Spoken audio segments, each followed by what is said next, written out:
ఏ కూర వండినా సరే అది బెండకాయ బీరకాయ దోసకాయ పప్పు ఏదన్నా కానియుర్రి దాంట్లకు ఓ టమాటా కోసేస్తేనే కూరకు రుచి పసి లేకుంటే అంతే ఎట్లెట్లనో ఉంటుంది. అందుకే జనాలు టమాటా రేటు ఎంత పిరవైనా కానియుర్రి కనీసం పావు కిలో అన్న తెచ్చి రోజుకోటి కూరలు వేస్తుంటారు. అన్నట్లు టమాటా అంటే యాదికొచ్చింది, ధరలు పిఠాన పిరవైనాయి అట. గా ముచ్చటేందో అరుచుకొని వద్దాం పారి. టమాటాలతోని పెద్ద తంటానే వచ్చి పడదు కదా తెలంగాణలో. మొన్నటిదాకా 100 రూపాయలకు 5-6 కిలోలు దొరికిన టమాటా ఇప్పుడు 60 రూపాయలకు చేరి అరిగోసలు పెడుతుంది. ఎట్లా అంటే నెల 2 నెలల కింద పండించిన పంటకు గిట్టుబాటు ధర వస్తలేదని చేనులను వేసి పెట్టిన చాలా మంది రైతులు. దీనికి తోడు ఇప్పుడు ఆగడు గర్మికి చేనులు మొత్తం ఎండిపోయి పంట దిగుబడి తగ్గింది.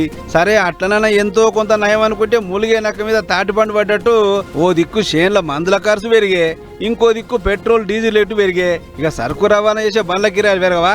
అందుకే ఎటు చూసిన రూపాయి బిల్లు వచ్చేటట్టు కొడతలేదు అని చెప్పి వచ్చిన స్టాకును పిటాన పిరం ధర చేసి అమ్ముతుర్రు. సరే పెరిగితే పెరిగిందే అనుకుందాం, గా పైసలైనా నేరుగా రైతులకు పోవాలి కదా. అదేం లేదు, నడుమ దళారుగాలు గట్టిగా జేబులు వేసుకొని రైతులకు మళ్ళా అదే అత్యవసర రేటు కట్టిస్తుర్రు.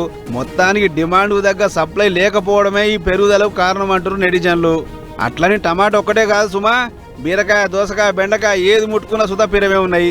దీంతో సగటు పేదోళ్ళు చికెన్ మటన్ కాదు కదా, ఆఖరికి కూరగాయల భోజనం చేయాలని సుధా బుగులు పడే కథ అవుతుంది. అన్నట్లు ఈ ఎండలు ఇట్లనే మండితే జూలై ఇంకా ఆగస్టు నెలల సుధా రేట్లు మరింత పెరుగుతాయట. మరి అప్పటి వరకు ఎల్లయ్యవడో పుల్లయ్యవడో గాని ఇప్పటికైతే టమాటా పేరు చెప్తే దడుచుకుంటారు జనాలు. చూడాల మరిగా సర్కారు ఏమైనా తగ్గించే ఉపాయం చేస్తుందో లేదో.